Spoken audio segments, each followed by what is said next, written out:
Hello, RSI. My colleagues and I are extremely excited to be before you today to share our thoughts and opinions on the opportunities that are facing your business. Now, when it comes to things that we believe that you should pursue and what we're recommending today, there are four. First and foremost, we really should continue to pursue the consolidation with Lavish because you're well positioned to do this. When it comes to a franchising perspective, we believe that you can really spread this business model throughout Canada and that this will be very lucrative for your business. Next, we have the partnership opportunity with FFL, a gym. We believe that your business is uniquely primed to move into this gym space and to expand your customer base. And finally, we've got the acquisition of a company called Pure, which is going to give us exposure to environmental products. And as a whole, we can really solidify and improve the quality of our offerings as a business.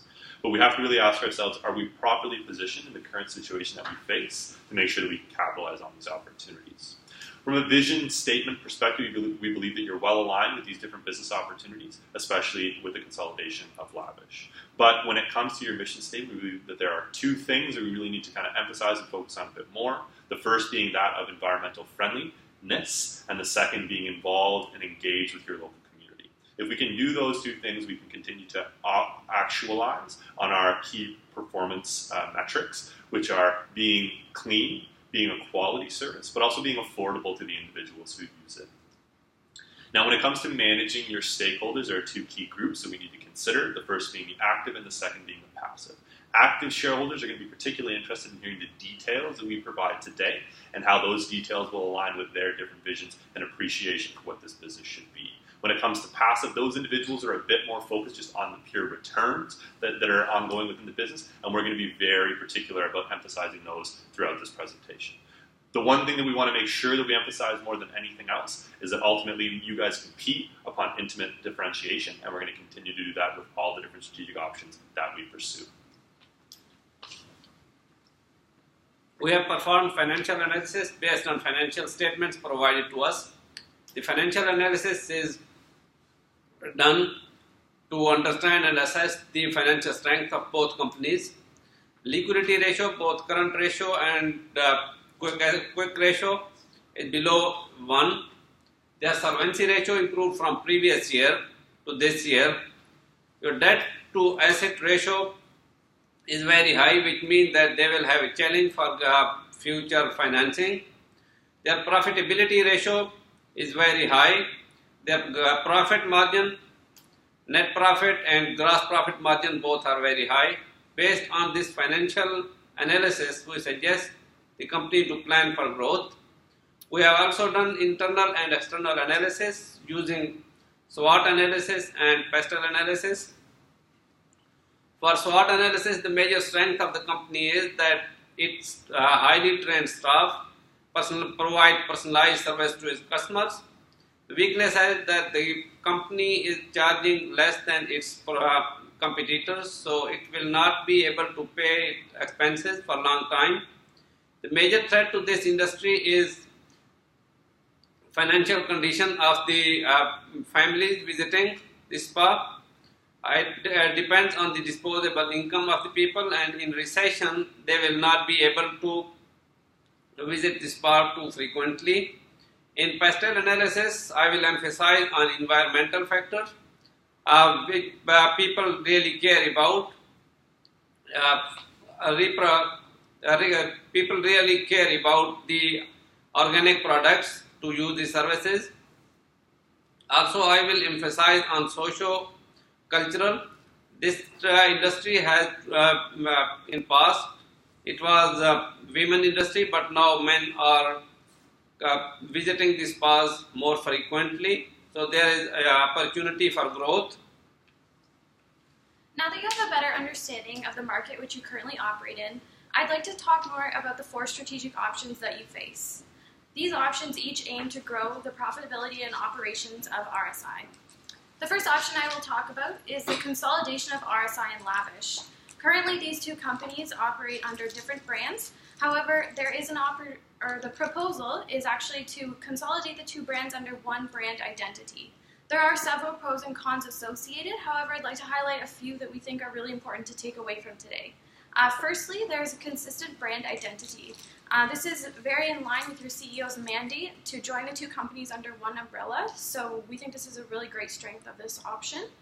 There's also considerable cost savings available For instance, there's not 2 management teams required anymore, just 1. And Lavish also has a great social media presence that we can leverage.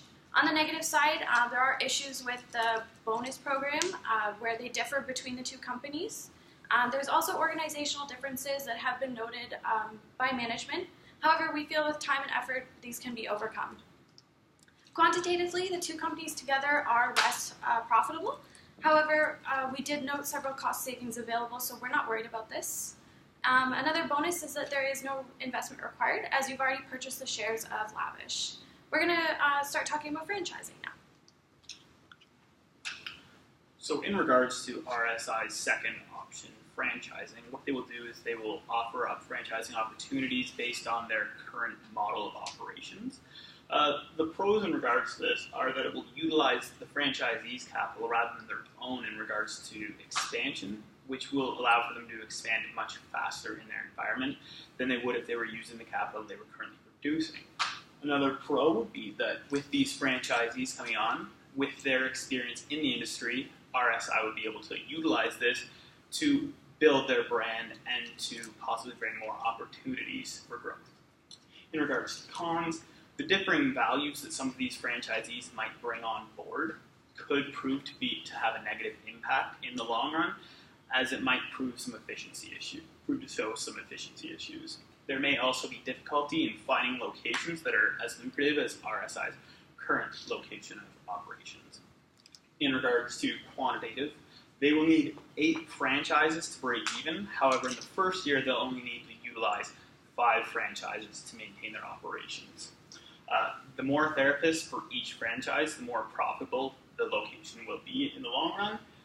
The individual franchisees are actually the key to success in this factor as well. In regards to financing, they will need $250,000 upfront costs and $65,000 for the first year of activity. The third option that we will be talking about is the partnership with FFL. FFL is the leading fitness center in Atlantic Canada, and they've actually approached you to open massage therapy centers within their gyms. There are several pros and cons again, however, I'd just like to highlight the ones that are really important. This option is less risky as you're sharing the investment with FFL. They already also have an existing customer base here, so we can really exploit what they already know about these consumers. There's also, on the negative side, there is no brand promotion for RSI, as this will be operating under its own brand name. Their customer volume also depends on the volumes of the gym goers in FFL. Quantitatively, the payback period is approximately 4 months. This is 3 times the initial $50,000 investment. And there is other opportunities associated with partnerships, such as income splitting. And further down the road, we can also incorporate, which has even more benefits, tax, legal, and accounting, to name a few. We'll now talk about acquiring Pure. So the fourth option RSI can utilize would be to purchase the Pure Substance Inc. One of the pros to going with this alternative is that they'll have a vertical integration of their supply chain, which will allow for them to reduce their costs and improve efficiencies between Pure and RSI. They will also be able to offer an environmentally friendly product they're not only selling, but also producing, which will improve their brand image.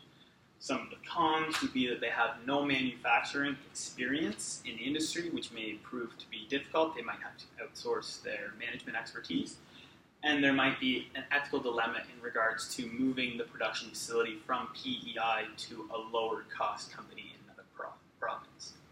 In regards to the quantitative factors, the revenue has been on the decline for the past few years, whereas the cost of goods sold has been increasing over time. There's also been a large decrease in cash from 2013 to 2014. For financing, the ranges will actually depend on the purchase price and the amount the shareholders are willing to invest themselves. Now let's discuss the cash flow requirements. So first, looking at year 1, we'll require $210,000, and in year 2, $200,000, and this will be in order to be successful. So how do we do that? We know there are a couple of financial constraints in place. We know that the bank is currently funding $15 million, but we're not in compliance with the bank covenants. As well, we're not meeting the interest coverage ratio. So with that said, we recommend that we avoid any bank financing and we approach Blair Cummings in order to use that convertible debt financing, as this will serve us later in the future as well. Although this will have unfavorable interest rates, there's less stringent covenants associated with it, and there's a greater likelihood that shareholders will receive some of those dividends. Now, looking at those operational issues, it's broken down into 5 key areas. We'll first be looking at the mission and vision. We know that we need to clearly illustrate the services that are provided in order to effectively communicate that to customers as well as to employees so they're able to conduct themselves accordingly. For performance management, we should implement that balanced scorecard in order to align both the business activities as well as with the stakeholder goals as well. From an accounting perspective, we should be in compliance with ASPE in order to meet those user needs, and it's definitely the best framework for this operation for both spa size and operations. From an employee bonus scheme, it should be standardized across both spas as well.